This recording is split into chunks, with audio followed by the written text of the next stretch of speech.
So in these verses, Krishna is talking about how selfishness destroys a person. Yeah, he says there are these demonic qualities, which if person engages in them, his state of mind becomes hellish, right? So he becomes like very uncomfortable inside himself.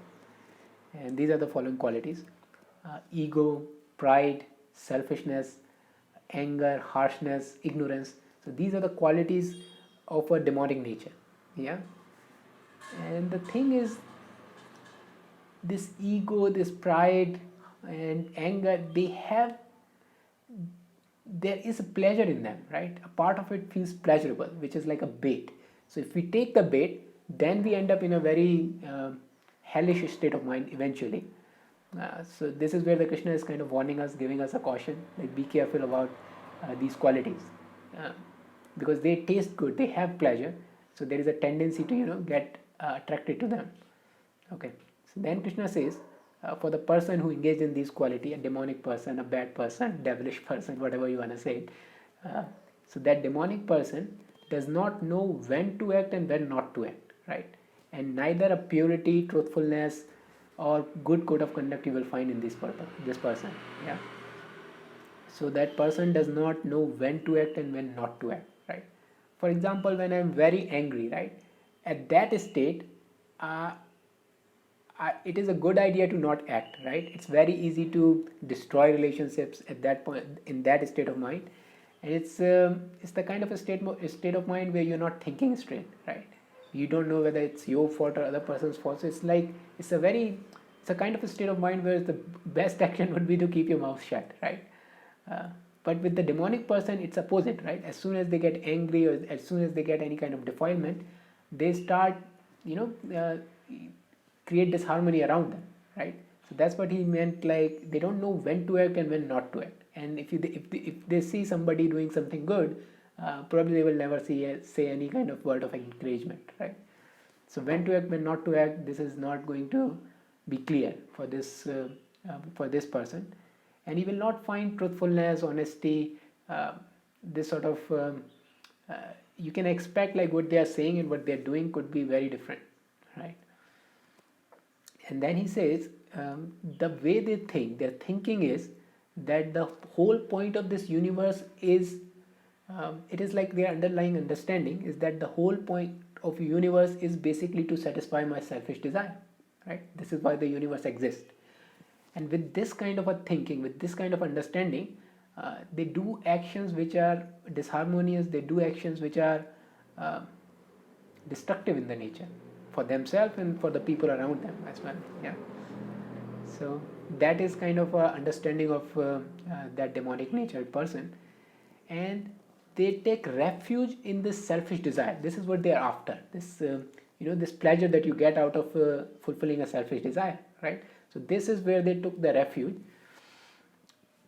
And because the nature of this selfish desire is very insatiable, the nature of this selfish desire that you can never satisfy it. As soon as you satisfy one desire, another desire will come up. This is the nature, right? So you end up in the loop. So they took the refuge in this insatiable selfish desire, and because of that, they end up living in like hundreds and thousands of this selfish desire, which creates a lot of disturbance, which creates this uh, worries and stress in the mind, right? So they live this in constant state of worry and constant state of stress, because they have accumulated these hundreds and thousands of selfish desire, right? Which nature of those are such that you are going to be worried and stressful all the time, right? And then he goes on and he says that their thinking is such that today I have this much, tomorrow I will accumulate even more, and they don't care about so they want to hold as much wealth as possible so that they can satisfy their selfish desire. Again, nothing wrong with the wealth. It's just the intention that Krishna is talking about, right? How they are doing it, what they're doing it. He says they want to hold as much money or as much wealth as possible so that they can satisfy their selfish desire, right? And in that process, again, if it creates a lot of disharmony around them, it doesn't matter to them, right? So that is their thinking, like holding as much wealth as possible so that I can satisfy more and more of my desire. Today I have satisfied this, tomorrow I will satisfy even more, and then I will kill my, or I will slay my enemies, so I will be even more powerful, and I will give donation and this and that. So you see like what is going on in their head, right? This is how they think. This is what is going on in their head, right? And then he says this kind of is thinking, this kind of life, internal life, is what Krishna is calling hell. This is a hellish um, existence. This kind of a constant state of worry, constant state of stress, constant state of living in this sort of selfish existence, and with the ignorance that I am like everything, with around me everything is rotating, is what Krishna is calling a hellish uh, hellish existence, hellish mental existence, right? So that's how the Krishna is talking about.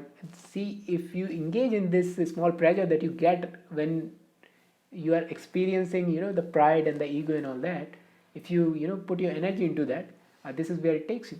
This is where it takes you. In very harsh cases, in very intense cases. But he defined the path, like how does it go from, engaging in a small selfish desire to ultimately living in a constant worries and stressful state. And then he finally ends with an advice that he says, Arjuna, there are three qualities, three gates of this hell. Yeah, and these are your selfish desire, anger, and greed. Yeah, this selfish desire, anger, and greed. So be cautious about them.